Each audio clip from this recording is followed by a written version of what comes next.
All right, we're recording in 3, 2, and 1. Okay, so you go to a place in the middle of the summer, dressed like it's the 15th century. You buy a bunch of handcrafted stuff and you eat turkey legs and stay drunk all day, and everybody's running around acting crazy. Yeah, in. This sounds awesome. Welcome to episode 166 of Nerdery and Murdery. 166. I'm Zig with your nerdery. And I'm Jeffrey with your Murdery. Welcome to another week of the highs and lows and the ups and downs, the good and the bad and the nerd and the murd.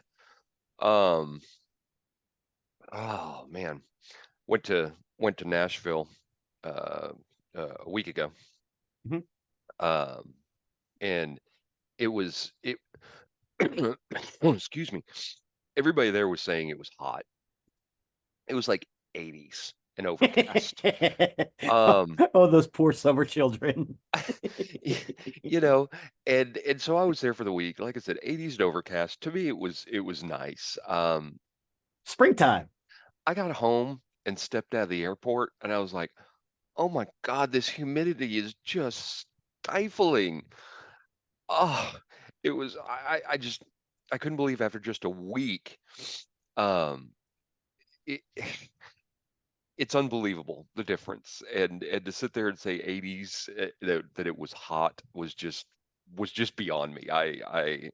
I I don't know that they could take the 100 degrees that we get down here. I mean, I practically get heat exhaustion every weekend down here. Um, man, though, if you ever go to Nashville, Hattie B's, you got to have that chicken. You got to have that chicken, Hattie B's. All I had right. I had their the last time I went, I had the medium heat.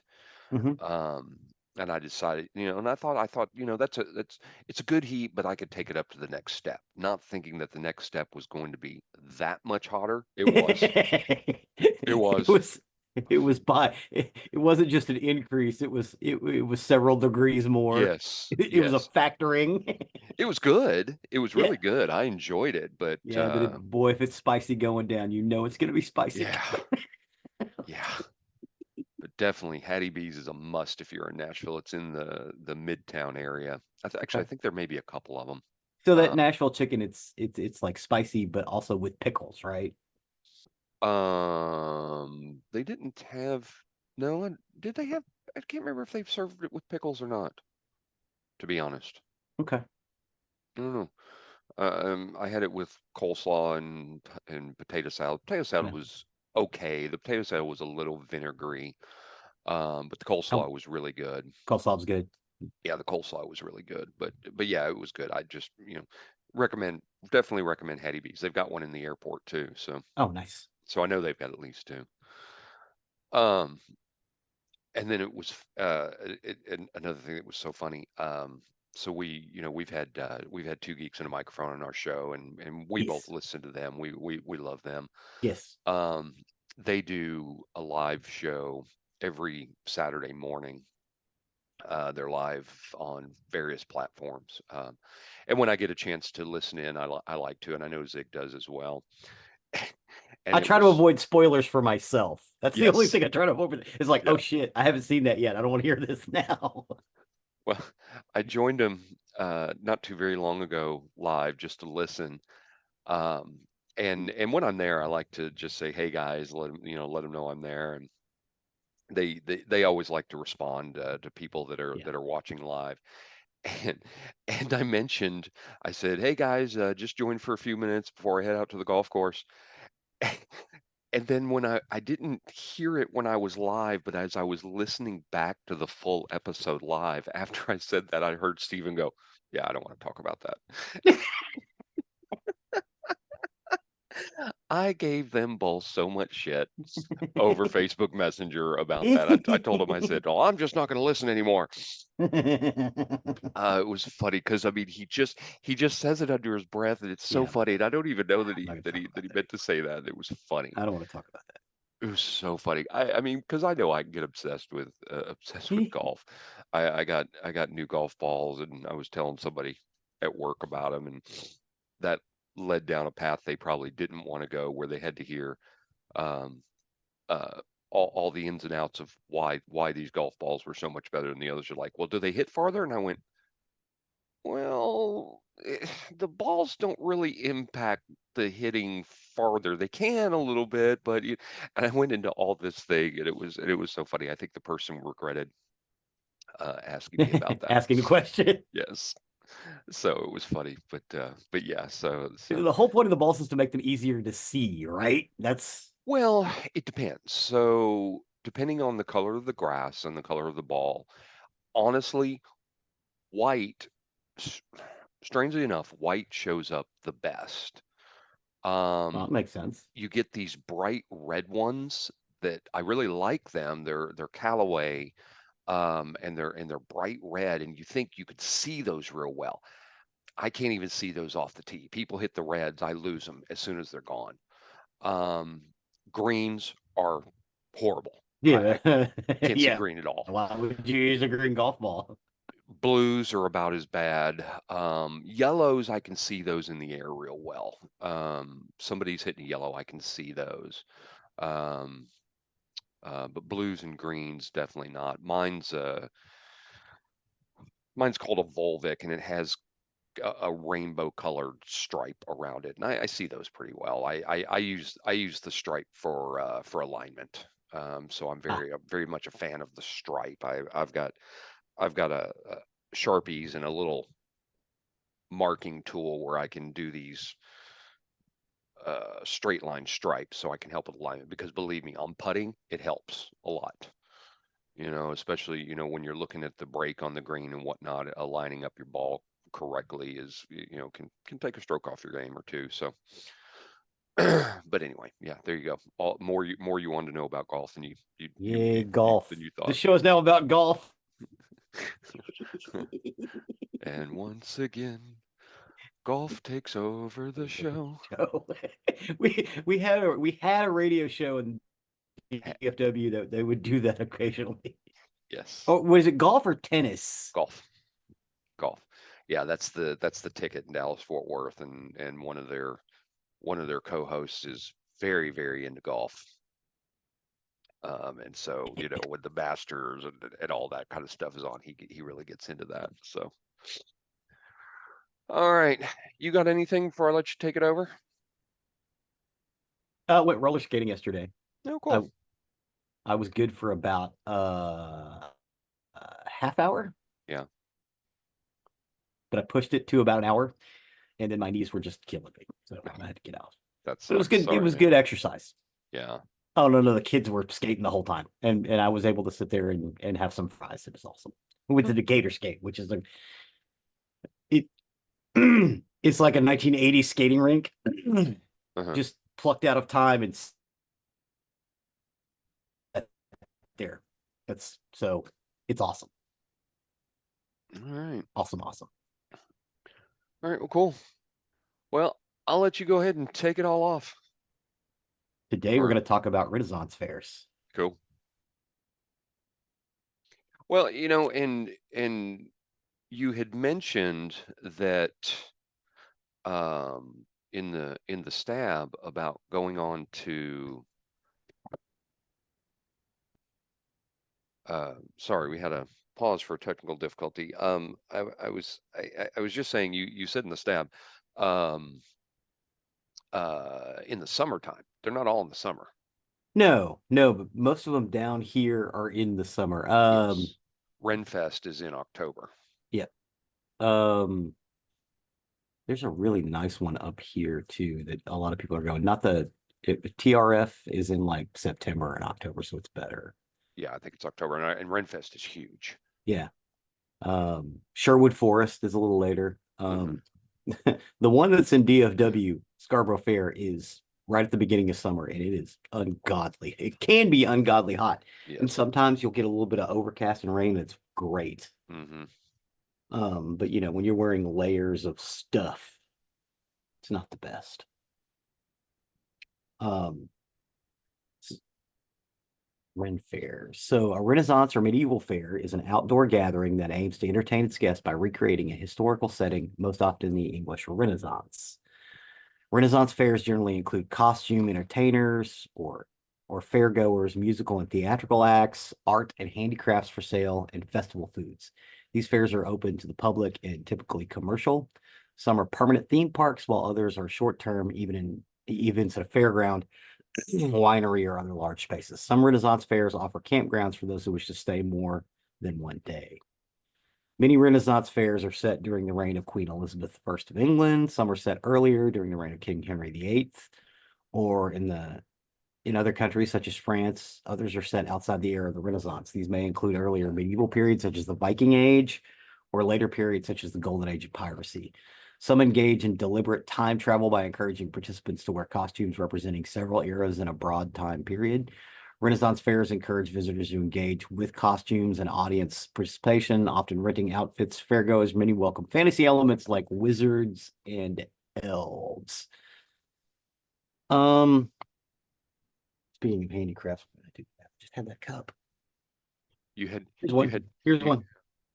oh, Here's one. Here's a sword. Oh, come on. There it is. This thing's 20 years old and has uh-huh. been used in childhood combat several times. It's wood and it's still very well made. I've got a cup from Scarborough Fair that's 20 years old, 22 years old. Looks brand new. So yes, the handicrafts are expensive. It I can be, mean, yeah. can be, but most of them are fairly decent quality. They try to make things in an old fashioned way where it was meant to last forever. Mm-hmm. And that Scarborough Fair cup is, I still drink coffee out of it all the time. And it's a really nice one. My wife worked at the waxed hand booth for years and years and years because the guy who owned it was a friend of hers. It, I mean, it's almost like a break even process, but he keeps that open, um, that waxed hand booth open in Scarborough Fair because it's the only thing he's got in Scarborough Fair now, like TRF and Sherwood and some of the other ones. I think there's one up in Michigan where he runs like food vendor carts and stuff like that. That's where he makes all his money. Mm-hmm. Um, but I mean, most of the people live in communities in and around Austin. One called Greenbrier specifically, um, where these people basically overwinter. Um, I thought some of these people did different Ren Fest, like they traveled. yeah, yeah. Dave travels. Okay. Dave's got he likes to do TRF in and Sherwood because they're close to his house. Mm-hmm. But there's a bit of an overlap with, I think, Sherwood and Scarborough, so he has to split his time. Mm-hmm. He's still got the waxed hand booth, and that was actually his invention. Someone decided they wanted to, because he was a candle maker. Someone decided they wanted to wax their hand, and now every Renfest does it. Hmm. Makes a little wax hands. It's really cool. I've still got some around the house. She hasn't done it in a couple of years just because the drive was a killer because we're in Azle and that one is outside of Waxahachie and that's a strong drive. It's a drive. Yeah, about an hour and a half each direction. That and to work all day in the heat and then drive home. Yeah, it's not great. Um, they also feature a wide variety of foods inspired by both medieval cuisine and typical American food fare, like corn dogs. Some foods like turkey legs, steak on a stick, and bread bowls have become iconic to Renaissance festivals. Beer, meat, and wine are also common. Games include typical fair events such as archery, axe throwing, and dunk tanks. Rides are typically not machine powered. Various animal rides and human powered swings are common. As are live animal displays and falconry exhibits. Large Renaissance fairs often include a joust as a main attraction. PETA and Born Free USA have protested the use of elephants and camels at the Maryland Renaissance Festival and Arizona Renaissance Festival. I could tell you that those, from being back behind the scenes, those elephants and camels get really tired, especially at the end of the day when it's really hot. Sure. They also have a But king and they a are not queen. mistreated. I would not say that Right. they are necessarily mistreated.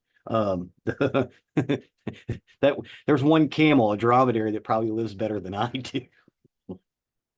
I know for a fact.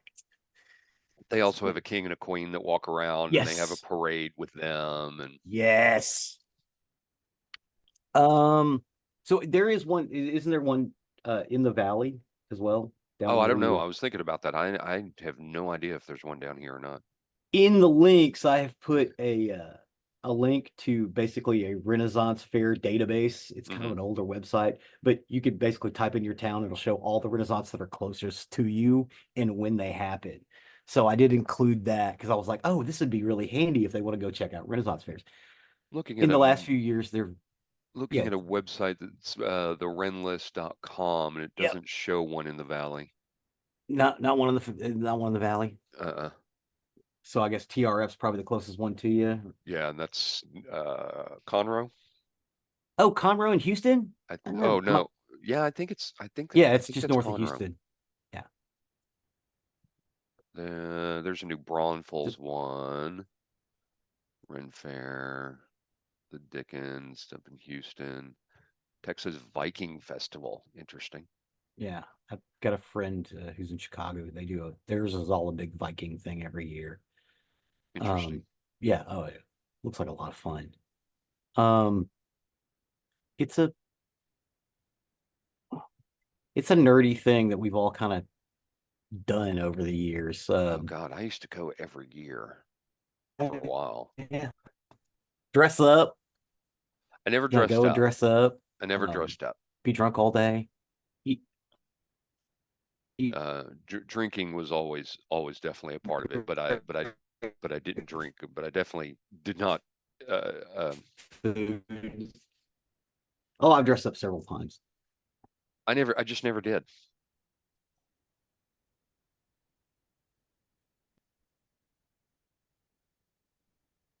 Oh yeah, never did the dress up. Uh-uh. It's fun. It can get a little warm. I'd like to see some of the ones in like October. I think those would be awesome, especially if you wanted to dress up. Um, how do I put it? It's like a nerdy thing. It's the turkey legs are always great. Roast turkey legs. I don't even know what they put on the seasoning, but they're They delicious, are. and it's something that people go specifically to the Red Fair to get because nobody else does them that way. Sugared and spiced nuts in little containers, where you just got these nice sugary walnuts or pecans. Oh my God, they're delicious. The Texas Ren Fest shows to be in Todd Mission, Texas, which Yeah, I think it's near Conroe, but that goes yeah. October 12th to December 1. See, that's perfect. They just did a documentary about that. The guy that runs that's kind of a weirdo, but apparently he's run it since the 70s. So Huh. um, he's a bit of a weird. He's getting on up there too. Yeah, But there's yeah, this definitely check out the renlist.com. I mean, there's a map which shows where they all are. There's a bunch in California. There's a whole bunch in the Northeast. yeah, yeah, yeah. It's the weather's a little more conducive too, I would think, up there. Especially like the Dickens stuff, because nobody wants to be dressed as a Victorian in the middle of summer here. That'd be Look, death. it looks like looking And from in this addition map, to stage, you have Ren Fests, you have pirate festivals, Viking festivals, and Celtic festivals. And then what is this one? What is the mhm. butterfly? It's fantasy festivals. No, yeah. There's fantasy festivals. A lot of them now have like a steampunk festival, or there's steampunk sections to festivals now. Uh-huh. Um, so it's a lot. Um, it's getting out there, and some of that stuff is just amazing. Um, in addition to stage performances, a major attraction of Renaissance fairs are the professional and amateur crowds of actors who play historical figures, roaming the fairgrounds and interacting with visitors. Some allow visitors to bring peace-bonded weapons, while others only allow fair employees to wear them. The Renaissance fair subculture word for costume guests is platrons, or a portmanteau of the word player and patron. This adds enjoyment to guests' experience by getting into the act as Renaissance lords and ladies, peasants, pirates, belly dancers, or fantasy characters. However, many Renaissance fairs discourage interaction between the official cast and so-called platrons. Most fairs have an end-of-the-day ritual parade, dance, or concert where all employees gather and bid farewell to the patrons. Renaissance fairs are staged around the world at different times of the year. Fair vendors, actors, and crew often work by going from event to event as one fair ends and another begins. Um, so in post-World War II America, there was a resurgence of interest in medieval and Renaissance culture. Folk music and traditionalist John Langstaff gained popularity in the 1950s as part of the early music revival trend. In 1957, Langstaff hosted a Christmas mask of traditional revels in New York City, and another the following year in Washington, D.C. A televised version was broadcast on the Hallmark Hall of Fame in 1966, which included Dustin Hoffman playing the part of a dragon slain by St. George. In 1971, Langstaff established a permanent Christmas revels in Cambridge, Massachusetts. And at the same time, in 1963, school teacher Phyllis Patterson held a small Renaissance fair in Los Angeles, using the backyard of her Laurel Canyon home in the Hollywood Hills as the fairgrounds. On May 11th and 12th of 63, Patterson and her husband, Ron Patterson, presented the first Renaissance Pleasure Fair as a one-weekend fundraiser for a radio station, drawing some 8,000 people. The living history. Okay, yeah, I'm sorry. Say that about Phyllis Patterson again. Okay. In 1963, a school teacher named Phyllis Patterson held a small Renaissance fair as a class activity using the backyard of her Laurel Canyon home, along with her husband, Ron Patterson. They presented the first Renaissance Pleasure Fair as a one-weekend fundraiser for a radio station. Many of the original booths were free of charge reenactments of historical activities, including printing presses and blacksmiths. The first commercial vendors were artisans and food merchants, and had to demonstrate historical accuracy or plausibility of their wares. Volunteers were organized into guilds to focus on specific reenactment roles. Both actors and vendors were required to stay in character while working by speaking with period accents and mannerisms. The original Renaissance Pleasure Fair of Southern California was held in the spring of 66 at the Paramount Ranch. So they went from 63 to 66, focusing on the practices of Old English springtime markets and Maying customs. And in 1967, the Pattersons created the Fall Renaissance Fair with a Harvest Festival theme and was now China Camp State Park in San Rafael, California.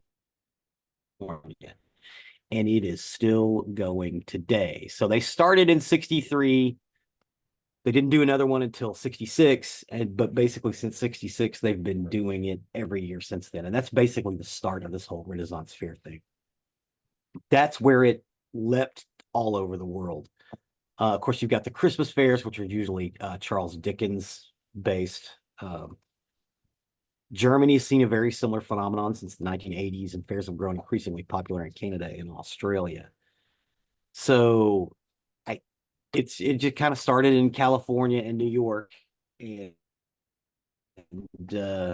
and basically spread throughout the country. I know that ours, Scarborough Fair, started in 1981, I believe. Texas Renaissance Festival started in like 72 or 73. So it's been going a long time. Texas Renaissance Festival is also, quote unquote, the biggest. As a matter of fact, they have their own town, which is what Todd Mission is. They got to incorporate a town. They're so big. And then there's several others that have been going on, like the Viking Fair up in Chicago has been going on quite a while. I think we had one called Hawkwood in the 90s, which was really popular, but they ran afoul of some licensing and some other things. I think there were some underage participants at some drinking bacchanalias that were going on. And so they got shut down. A lot of those people ended up going to TRF. Some of the organizers started Sherwood after that, and that's Sherwood's been going on since then. So, and the Viking festivals, things like that. I can tell you that it's a great day out. Some I would recommend more than others, but I mean, like, there's some great shows. The Mud Show, the what the shortened version of the complete works of William Shakespeare started at a Renaissance festival. And it is an incredible show if you've never seen it. The Mud Show. That's toured all over the The country, the mud show, and it's yeah, I basically knew they a toured all show over the about mud. country. Yeah, they're hysterical. I knew they toured all over the Yeah, country. I think yeah. the Insulter tours as well. Oh, Christoph the Insulter. Oh Yeah, my God, that guy's so funny. yeah, he is. Oh, it's amazing. And but everybody's in an English accent, even though that's actually not correct. Back then, they actually sounded like they were from Georgia, not from England. It's true. Yeah, yeah. The England in the 50s sounded more like what you would hear in the middle of Savannah, Georgia, than what you would hear in London today. Huh. It merged in two different directions after that. That's why Shakespeare sounds so good in a Southern accent, because that's actually the way it was supposed to be spoken. But it's one of those things, people don't write accents and stuff down, or at least they didn't back then. So it's kind of hard to transfer that information. It requires linguists. But yeah, that's about it for Ren Fairs, other than if you got one in your area or close to you, drive out, spend an afternoon. You're going to spend about the same amount of money you're going to spend at a theme park, and you may have more fun. Just keep in mind, some of those handcraft things, yes, they do seem expensive. That mug that I held up earlier, we've is from 2002. It says so on the mug itself. We've had it and use it regularly, and it's probably the best coffee mug we have in the house. Yeah, depending on Uh, the size, you say spend an afternoon, but something like like Texas Ren Fest, that's a whole day thing yeah, if you're going to go through the whole thing because it's huge. Scarborough Fair was the one that we always went to, but we went to Ren Fest once, and yeah, I was shocked at how massive it was compared to Scarborough Fair. It's Yeah, huge. yeah. Scarborough Fair's not small. No, not at all. There are some that are smaller, but yeah, there's a lot out there, and Yeah, you can definitely spend more than an afternoon through for sure. Texas. Yeah. Yeah, yeah, and I've heard the ones in Europe are even bigger, and they're more into we have the staging where it kind of looks Renaissance-y and stuff like that. They get pretty close. They're all about accuracy. So when you walk into theirs, it's like walking into a medieval town, although they actually have medieval towns, so it might be a little easier for them. Well, I But mean, yeah, and yeah, that's how Scarborough Fair is those set are a up. lot of It's like fun. Scarborough Fair is like a medieval town. It's what it looks like, and that's what Renfest looks like as Yeah, a little well. medieval town. Yeah, there's very few modern things you're going to see at a Renfest. You're going to see computer cash registers in some places Mhm. and Apple Pay and things like that, Yeah, and ATMs and or ye old ATM, yeah. I think is what it's labeled. Ye old ATM. But for the most part, it's very period accurate in the buildings and in their Mhm. clothes and everything like that. It's really a cool thing. Take a group, take your family, Yeah, take a group, and just have a blast. yeah. My older kids grew up in and around it because Cree would take them with her when Hmm. they were little. And they love them. Yeah, it's what they do. It's just like part of who they are. Um, and yeah, it's a lot of fun. But Awesome, definitely get out there and check it out. Renaissance festivals, awesome, good topic. Ren fairs. Okay, All right, with that, then I'll take over on the murdery side of the house. murder. For today, I got my information off Wikipedia, Crime Library, and Murderpedia, and this is the story of William Suff. William Suff. William Suff. Suff. So William Lester Suff, who was born August 20th, 1950, was also known as the Riverside Prostitute Killer and the Lake Elsinore Killer. Um, in 1974, a Texas jury convicted Suff and his then wife Terrell of beating their 2-year-old daughter to death. The Texas Court of Criminal Appeals later reversed Terrell's conviction but upheld Suff's in Suff versus State, finding insufficient evidence to convict her as either the primary actor or principal in their baby's murder. Terrell claimed that Suff was physically abusive to her during their marriage.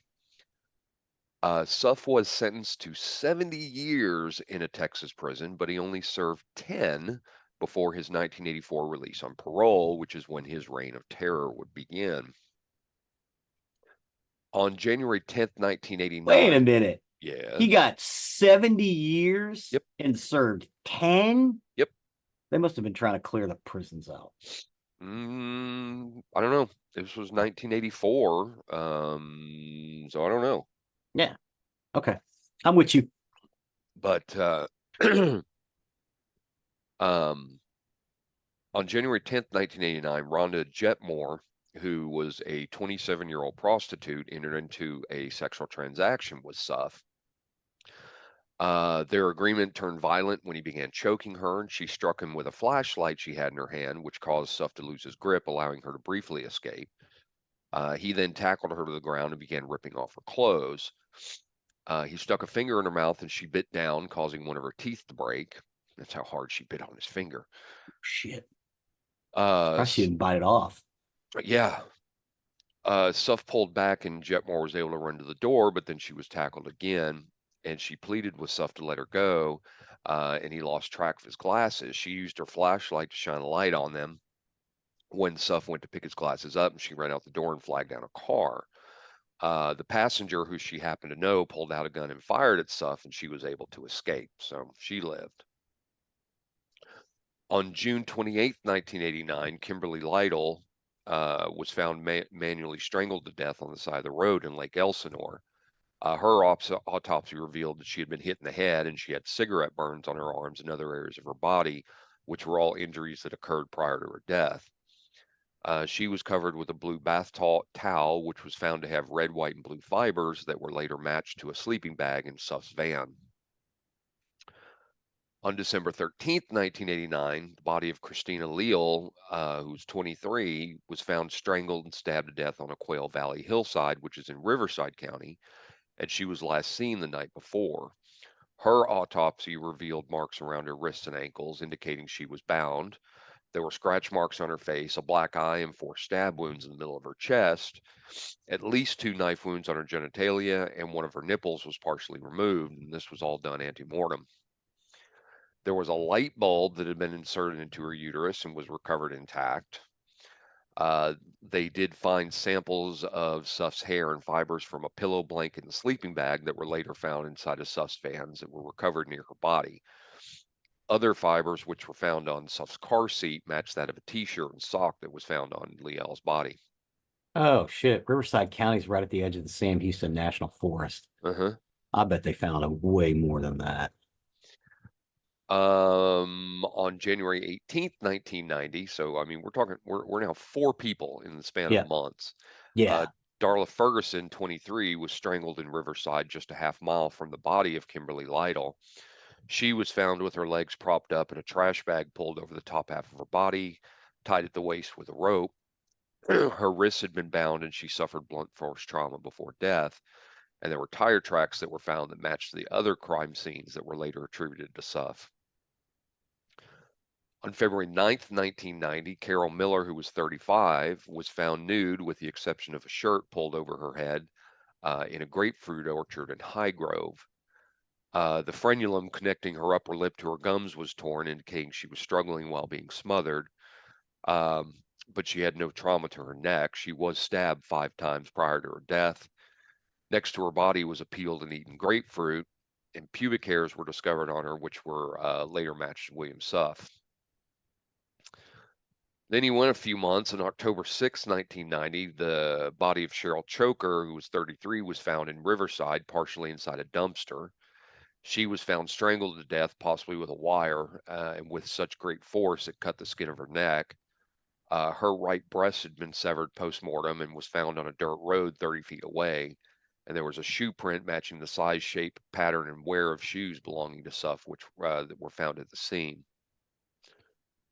December 21st, 1990, Susan Sternfeld, who's 27, was found Good strangled God, he's nude. killing them once a month. Well, almost once a month. I mean, between February and November of 90, we don't have anybody, but Okay. that doesn't mean he wasn't. Yeah. Which means they weren't found yet. Yeah. Especially where he's hunting. Susan Sternfeld, she was found strangled, nude, and intentionally posed near a dumpster in Riverside. Investigators on the scene recognized her as a local prostitute and drug addict. On January 19th, 1991, the body of Kathleen Milne, also known as Kathy Puckett, was found nude lying on a red robe near a pile of trash north of Lake Elsinore. A white sock had been stuffed in the back of her throat, and her death was ruled asphyxiation due to the combination of strangulation and the sock blocking her airway. And according to autopsy reports, she had been dead less than 24 hours when she had been found. We then go several months, and actually, I'm sorry. So, from these discoveries, Susan Sternfeld was December 21st, 1990. Uh-huh. Oh no, a month later, 91, and then we January 1991, and then we're going to go to Oh, July 1991, July wait, wait. 4th. I thought he was convicted in Texas, right? He was. Okay. So I'm looking all this stuff up. Lake Elsinore's in California. Uh-huh. Yeah, Okay. I didn't figure if you were on parole, you'd get out. Well, I mean, it was 5 years after he got out. So, right. okay. I'm with you now. I am so sorry. Well, and I think what you're alluding to is you're not supposed to leave the state and you're on No, probation, everything like that. That doesn't mean he didn't. that's true. You know, That's true. they could have been looking for him in Texas. Who knows? Yeah. Who knows? July 4th, 1991, Sherry Latham, 37, was found nude face down in Lake Elsinore. She was a known prostitute and drug user, and her cause of death was determined to be strangulation, but due to decomposition, no determination could be made on the method. Her hand was wrapped around some nearby branches, suggesting she was still alive, trying to crawl away when the killer left. Wow. August 15th, 1991, Kelly Hammond, 27, of Rubidoux, was found strangled in an alley in Corona. Earlier in the day, a man driving a gray van picked up a prostitute near University of California. The woman told investigators that everything was going fine at first, but then the John became angry and began assaulting her for no reason. She was able to jump out of the vehicle and run down the street, and the man sped off. However, he stopped at a nearby corner and picked up her friend Kelly Hammond, and later that night, Kelly was found dead.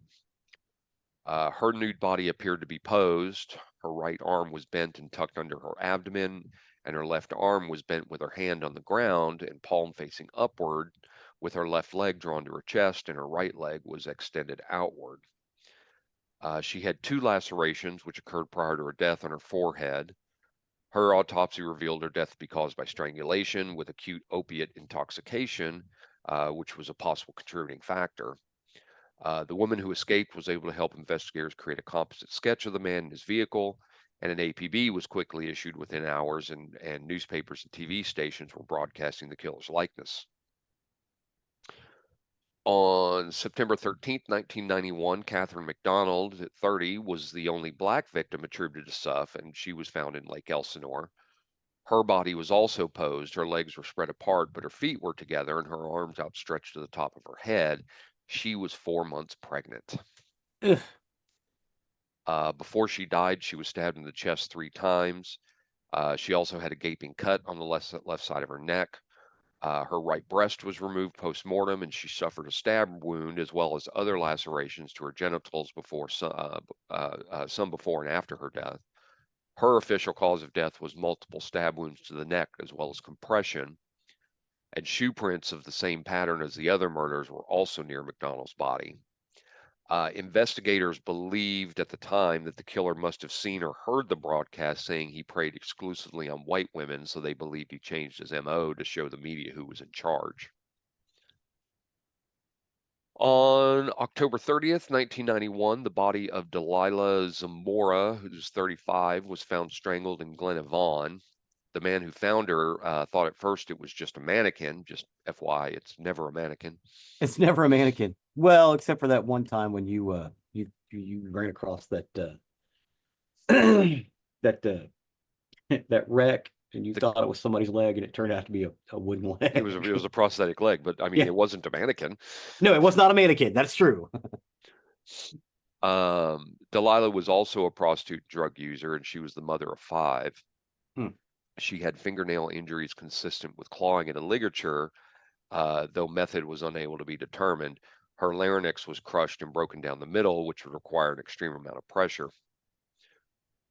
December 31st, 1991, Eleanor Cesares, 39, was found in an orange grove near the intersection of Jefferson Street and Victoria Avenue in Riverside, just down the street from the Riverside Police Station. The Oh, he's 39-year-old, getting brazen. uh-huh, the 39-year-old prostitute and drug addict was stabbed in the chest and strangled, and her breast was removed post-mortem. And the police were convinced the proximity of the body to the police station was for the killer to make fools out of them. A number of additional murders were attributed to Suff, though he was never charged, with the exception of Cherie Pacer. On October 29th, 1986, Michelle Gutierrez was found in a drainage ditch in the Riverside area. On December 10th, 1986, Charlotte Palmer was found near Romoland, though the cause of her death could not be determined. Authorities believe she was smothered. On April 29th, 1998, Linda Ortega was found nude and stabbed to death near the rodeo grounds in Lake Elsinore. On May 2nd, 1988, the nude body of Martha Young of Albuquerque was found just a few miles away from Linda Ortega. Her cause of death was determined to be a combination of strangulation and overdose of amphetamines. She was previously reported missing first by her boyfriend, Joseph Shiflett, who called her mother on April 10th, 1988, and then officially by her mother 17 days later. It's kind of weird. Mm-hmm. On January 17th, 1989, Dana Talavera was found strangled on the beach in Lake Elsinore. On November 11th, 1989, the body of Julie Angel was found bludgeoned to death in Aberhill on a street her mother drove every day for work. So we don't know that he started in February of '89, but we're pretty sure that from '86 to '89, this was all him as well. Potentially, yeah. Yeah. Okay. Because these that I'm talking about right now, they couldn't directly connect to him except for the one I'm about to talk about. On April 27th, 1991, Cherie Pacer, who was 24, was found on a flower bed behind a bowling alley in Riverside. She was initially found nude, but a patron covered her body with a jean jacket before police arrived. She had been hit in the face, and although no official cause of death could be determined, she was thought to have been suffocated. There were a number of shoe prints left at the scene, including a partial shoe print on the small of Pacer's back. The analyzed shoe impressions were thought to be the same as the prints from the scene of the Cheryl Coker murder. Semen collected from Pacer's body revealed 2 donors, rendering the results inclusive. The most intensive bands, however, did match Suff, so he could not be excluded as a donor. So Suff was charged with Pacer's murder, but the jury was deadlocked and he was not convicted of hers. Subsequently, William Suff raped, tortured, stabbed, strangled, and sometimes mutilated 12 or more women in Riverside County between June 28th, 1989 and December 23rd, 1991. Again, these are the ones they could prove. They could pin There on were him. there were potentially Yeah. others. On January 9th, 1992, William Suff was arrested after a routine traffic stop when a police officer noticed Suff's van made an illegal U-turn and matched it to the description in the APB. Suff appeared to be polite, but when they ran his name through the computer, they discovered his license was suspended and his registration expired. Um, that that was a little odd to me that they discovered his registration was expired after running his name. I guess maybe in California at the time they didn't have stickers on the cars like we do Yeah. now. Yeah. I don't know. Yeah. I don't know. That's a good point. But I mean, regardless, he That was then transported to the Riverside Police Station for questioning. Inside the van, they found a bloody knife and objects believed to be related to the killings. Suff was working as a warehouse clerk for Riverside County when he was arrested, having been hired while still on parole from Texas. During his time in this job, William Suff delivered office furniture to the officers on the task force who were investigating his killing spree. Oh no shit. It has been rumored, but never confirmed, that William Suff used 2 of his victims' breasts in chilies he prepared for the Riverside County employees' annual picnic. Never confirmed, but it's been rumored. On July 19th, 1995, a Riverside County jury found William Suff guilty of killing 12 women and attempting to kill another, though police suspected him of being responsible for as many as 22 deaths. Hmm. William Suff did not testify in his defense. In closing arguments, the prosecutor, Paul Zellerbach, described Suff as, quote, truly evil, as a truly evil serial killer. During the penalty phase that followed, the prosecutor presented evidence linking Suff to the 1988 murder of San Bernardino woman, as well as evidence that despite his prior Texas prison term for murdering his first daughter, he abused and violently shook his 3-month-old daughter by his second wife. On August 17th, 1995, after deliberating for only 10 minutes, the And jury they didn't even get a lunch order in. the jury returned verdicts of guilty on 12 murder counts and on 1 count of attempted murder. Fuck, it takes them 5 minutes to get into the room. The jury could not unanimously agree to find him guilty on a 13th count of murder. But on October 26, 1995, the trial court followed the jury's verdict and ordered Suff condemned to death. Suff resides on death row to this day at San Quentin State Prison. He did appeal his sentence in 2014, and it was rejected by the California Supreme Court, which upheld the death penalty. But from prison, he still continues to maintain his innocence and claim police used him as a scapegoat. You know, despite all the evidence they found. Give it a bloody knife in the back of his van. Well, the fibers and his shoe prints and everything like that. I mean, there was plenty of evidence there. So his semen. Well, they couldn't conclusively. Yeah. So, Now, if they still got the sample. Yes, they still have the sample, and there were, could not conclusive, but definitely could tie him to it. So He ain't getting out of San Quentin anytime soon. no, I don't think so. I don't think so. I didn't find any updates past 2014, so I'm assuming he's still Was there. there anything on his childhood trauma? No, I didn't find a whole lot about that at all. Huh. Really didn't find anything about his background. It was just really all about the murders itself, all the Right news on. stories and everything like that. So nothing really about that. So I don't know what turned him. What broke him? Yeah, I mean something obviously did, Yeah. but no, don't know. Anyway, that's my story for today. Well, thank you, sir. That was actually quite fascinating. Awesome. Well, that will take us to the end of another recording week. As always, you can find more information about us on nerderyandmurdery.com. That's our hub for everything that we talk about. You'll find links to the episode as well as pictures that relate to this episode, and you'll also find the link to our YouTube page, which Zig so often updates. Yes, we have little videos about Renaissance fairs, how they work, what they're around, and some images and things to kind of explain them to you a little bit more. It would be better if you got out and saw them for yourself, but this will kind of give you what you're in store for. Awesome. Thank you for that. On our website, you can also find the link to our merchandise page, where if you wish to show off your nerdery and murdery fandom, please do consider purchasing something from that. That, along with our patrons, you can find the link to our Patreon account, to our Patreon page, where you not only get early episode releases from us, but it's also a way, along with our merchandise, to help keep us going with the show, as there are costs involved with keeping our website going, our uploads, and everything that you so all enjoy. So we appreciate each and every one of you. Please and thank you. Please and thank you. And last but not least, please don't forget to leave a 5-star review wherever you can. It really helps us and helps others find our content that may be looking for the topics we talk about. So with that, I have been Zig with your nerdery. and I'm Jeffrey with your murdery. Cue the music.